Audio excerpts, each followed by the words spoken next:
Every great story needs an ending. But what if the greatest player of his generation refuses to let his story end? What if, when every expert said he was finished, when every pundit wrote him off, when the whole world assumed his chapter was closed, he showed up anyway? To understand why 2026 matters so much, you have to go back to the beginning, not the beginning of his career, the beginning of his World Cup story. Because Cristiano Ronaldo and the World Cup have always had a complicated relationship. He burst onto the world stage in 2004. A teenager with ridiculous skills, electric pace, and the kind of confidence that either annoys you or makes you fall in love with him instantly. There was no middle ground with Ronaldo. There never has been. But the World Cup, the one trophy that defines international legacy, always felt like it was just out of reach. Just one step further than his arms could stretch. Think about what this man has achieved. 5 Ballon d'Ors, 5 Champions Leagues, multiple league titles across 3 different countries, the all-time top scorer in international football history. A career so extraordinary that if you described it to someone who had never watched football, they wouldn't believe you. And yet, every single time the conversation turns to legacy, to the question of who is the greatest of all time, someone always says the same thing. But he never won the World Cup. 5 words that have followed Cristiano Ronaldo for 20 years. Let's talk about those World Cups, because each one tells a different story, and each one left a different scar. 2006, Germany. Ronaldo is 21 years old. Portugal have a golden generation, Figo, Deco, Pauleta, and they go all the way to the semi-final. The semi-final against France, Zidane at his absolute peak. 1 goal, it ends Portugal's dream. Ronaldo cries on the pitch, not quietly, openly, with everything he has. And the world sees it, a young man who cares more than anyone else on that pitch. He leaves Germany with a bronze medal and a promise that next time it would be different. 2010, South Africa. Portugal have a squad built around Ronaldo.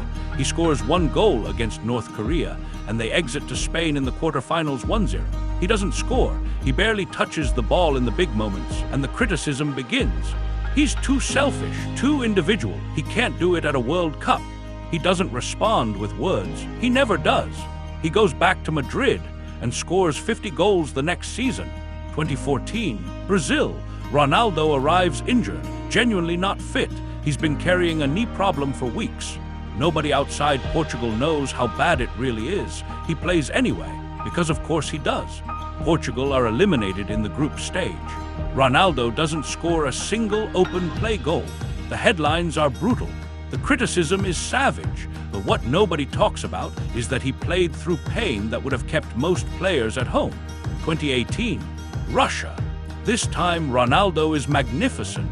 4 goals, including a hat-trick against Spain, one of the greatest individual World Cup performances ever.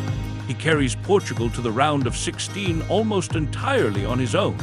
And then Uruguay, and Cavani, and Ronaldo watches Portugal's World Cup end, again from the sideline, head in his hands.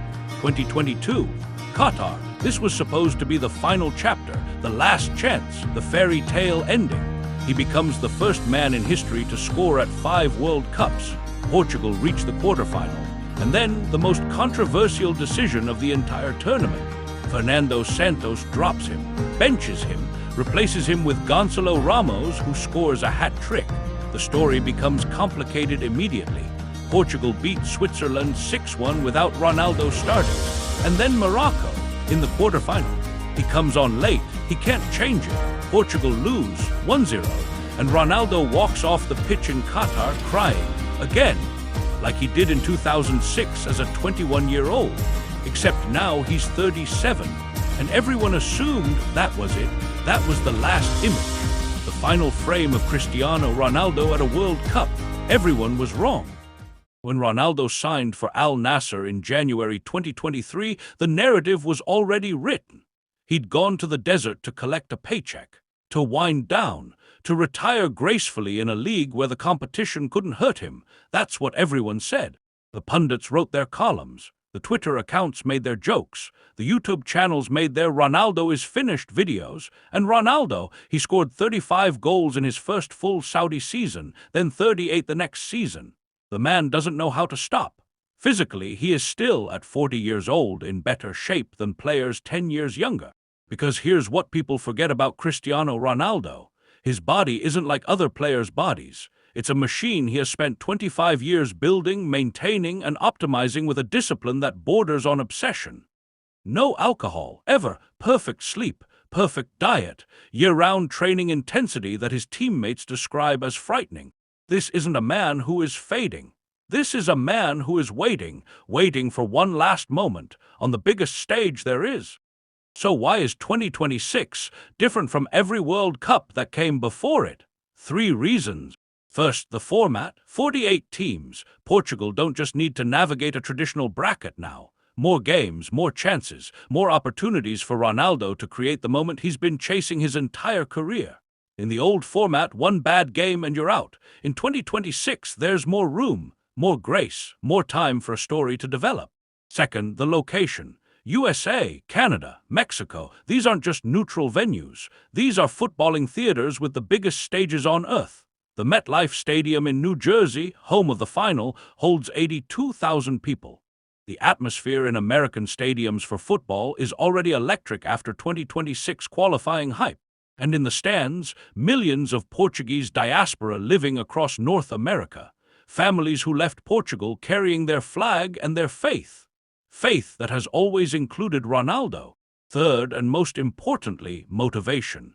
Cristiano Ronaldo does not do anything halfway, ever. He is motivated by one thing above everything else: legacy, history, being remembered as the greatest. And he knows that one World Cup moment, one goal, one game, one night can rewrite everything. It rewrote Zidane's legacy in 1998. It rewrote Messi's in 2022. And Ronaldo believes with every fiber of his extraordinary being that 2026 is his rewrite, his redemption, his final answer. And here's the thing that gives this story even more weight. Portugal in 2026 might be the most talented squad they have ever assembled. Bruno Fernandes, one of the most creative midfielders in Europe, a man who creates goals from nothing and carries teams through impossible situations. Bernardo Silva, arguably the most technically complete Portuguese player since Figo, playing at the peak of his powers in 2026. Vitinha, Joe Neves, a midfield engine room that can compete with anyone on earth. Rafael Leo, pace, skill, and the kind of unpredictability that keeps defenders awake at night. Gonçalo Ramos, the man who scored that hat-trick in Qatar, now one of the most dangerous strikers in European football. This is not a team built around one aging superstar desperately clinging on. This is a team with genuine World Cup quality, depth, balance, and hunger. And under Roberto Martinez, a manager who has rebuilt Portugal into a genuine tactical unit, they have a system that works. They are not carrying Ronaldo anymore, and that might be what finally sets him free.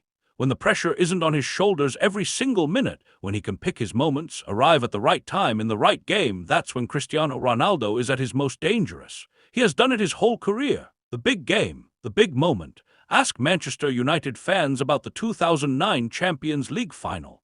Ask Real Madrid fans about 2018. Ask anyone who has ever watched him perform when everything is on the line. Close your eyes for a moment and imagine it. Quarterfinal, 2026 World Cup, Portugal versus France. 80,000 people inside the AT&T Stadium in Dallas. Millions more watching at home. The game is tied. Extra time. Portugal are hanging on. And on the bench, Roberto Martinez looks down the line. He reaches a decision. The fourth official holds up the board, number 7.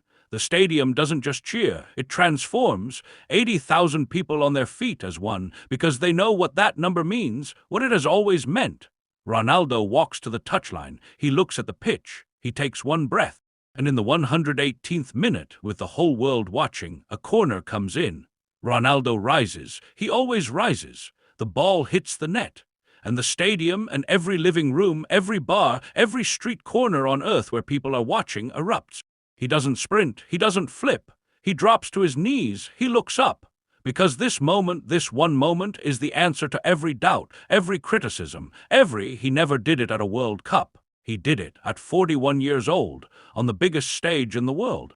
And somewhere in the stands, a Portuguese kid, maybe 10 years old, wearing a number 7 shirt, is crying. Not because he understands football history, but because he can feel it. That this man, this impossible, extraordinary, maddening, magnificent man, just refused to stop believing. Now we have to be honest with each other. Maybe that moment doesn't happen exactly like that. Maybe Ronaldo doesn't score the winner in a quarterfinal. Maybe he comes on for 20 minutes and misses a chance. Maybe Portugal go out in the round of 16. Maybe the fairy tale doesn't get written the way we imagined it. Football doesn't always give us the ending we want.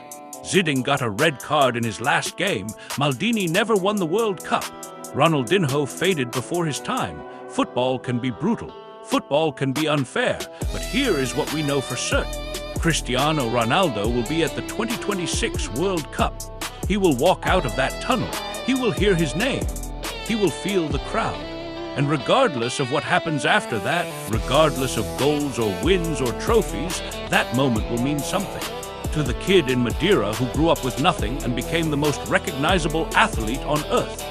To the teammates who played alongside him. To the defenders who feared him. To the fans who loved him. To every person who was ever told they weren't good enough, weren't talented enough, weren't young enough anymore, and kept going anyway. That is the story of Cristiano Ronaldo at the World Cup. Not a story of trophies, a story of refusal, the refusal to give up, the refusal to accept limits, the refusal to let anyone else write his ending. In 2026, Cristiano Ronaldo writes his own final chapter, and the whole world will be watching. So here's the question I want you to answer in the comments right now. Does Ronaldo score at the 2026 World Cup? Does he get his fairy tale ending? Or does football, as it sometimes cruelly does, leave the greatest story unfinished? Drop your prediction below. And while you're there, hit subscribe. Because we are covering every single moment of the 2026 World Cup journey right here on Football What If. The greatest tournament in history is coming. Don't miss a second of it.